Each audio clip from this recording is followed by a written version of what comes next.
चलिए हमारा अगला प्रश्न है कि 5 से 14 तक की प्राकृतिक संख्याओं के घनों का योग ज्ञात कीजिए। 5 से 14 तक की प्राकृतिक संख्याओं के घनों का योग ज्ञात करने के लिए बोल रहा है। और इस तरह का जो प्रश्न है यह भी रेलवे में बहुत ज्यादा पूछा जाता है। रेलवे के एग्जाम में इस तरह का प्रश्न जो है अधिक संख्या में पूछे जाते हैं। और यह प्रश्न भी जो है एनटीपीसी 2021 के एग्जाम में पूछा गया है। यह प्रश्न जो है एनटीपीसी 2021 के एग्जाम में पूछा गया है। तो ऐसे प्रश्नों को कैसे सोल्व करेंगे देखिए, देखते हैं। आइए अगर हम बात करें प्राकृतिक संख्याओं के घनों का योग की बात करें, अगर हम बात करें प्राकृतिक संख्याओं के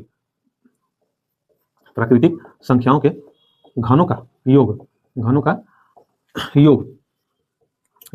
योग तो हमारा होता है n इंटू एन प्लस 1/2 का whole square. n into N plus 1/2 का होल स्क्वायर होता है। यह प्राकृतिक संख्याओं के क्यूब का योग होता है। प्राकृतिक संख्याओं के क्यूब का यानी कि घनों का योग होता है। तो देखिए ना, अभी जस्ट हमने पिछले प्रश्न में जो है कैसे किया था कि अगर हमसे पूछा कि 5 से 14 तक के प्राकृतिक संख्याओं के घनों का क्यूब पूछ रहा है तो हो गया 5 का क्यूब, 6 का क्यूब, 7 का cube plus dot dot dot 14 तक का क्यूब का योग पूछ रहा है। तो देखिए हम क्या जानते हैं, प्राकृतिक संख्या के घनों का योग जानते हैं। प्राकृतिक संख्याओं के घनों का योग निकालना है तो हम क्या जानते हैं कि n इंटू एन प्लस 1/2 का होल स्क्वायर होता है।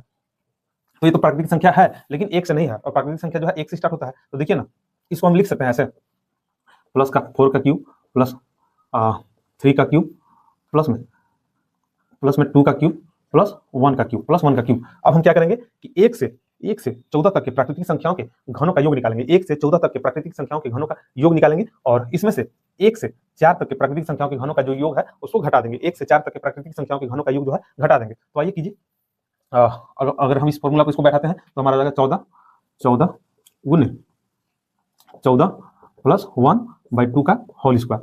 14 गुने 14 प्लस 1/2 का होल स्क्वायर माइनस में इस पूरे संख्या के क्यूब के योग में से जो है 1 से 4 तक के संख्या के क्यूब के योग को जो है घटा देंगे। तो हमारा 5 से 14 तक के संख्याओं का जो है क्यूब का योग निकल जाएगा। तो कीजिए, ये हमारा हो गया 1 से 14 तक के प्राकृतिक संख्याओं के घनों का योग हो गया और 1 से 4 तक के प्राकृतिक संख्याओं के घनों का योग जो है घटा देंगे। हम ऐसा भी कर सकते हैं, अगर हमको मौखिक रूप से जानकारी है कि 4 का क्यूब कितना होता है, 3 का क्यूब, 2 का क्यूब, और उसको जोड़ के घटा देंगे या फिर फॉर्मूला पे बैठा देते हैं। तो हो गया 1 से 4 तक है तो हो गया 4 गुने 4 प्लस 1/2 का होल स्क्वायर। अब इसको सोल्व कर दीजिए, तो हो गया 14 गुने 15/2 का होल स्क्वायर माइनस 4 गुने 5/2 का होल स्क्वायर। अब देखिए इसको काट दीजिए, 2 से 7 बार में कट गया और 2 से 2 बार में कट गया।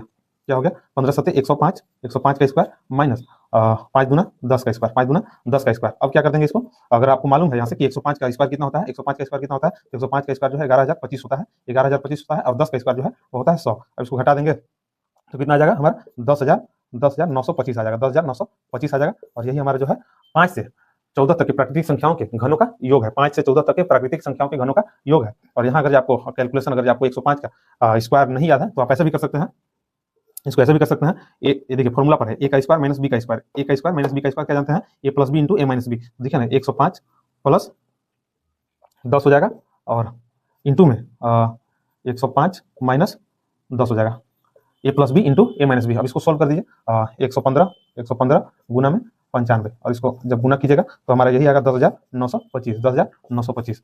तो इस तरह के जो प्रश्न है रेलवे में बहुत पूछा जाता है। और इस प्रश्नों को कैसे बनाएंगे तो देखिए इस मेथड से बना देंगे।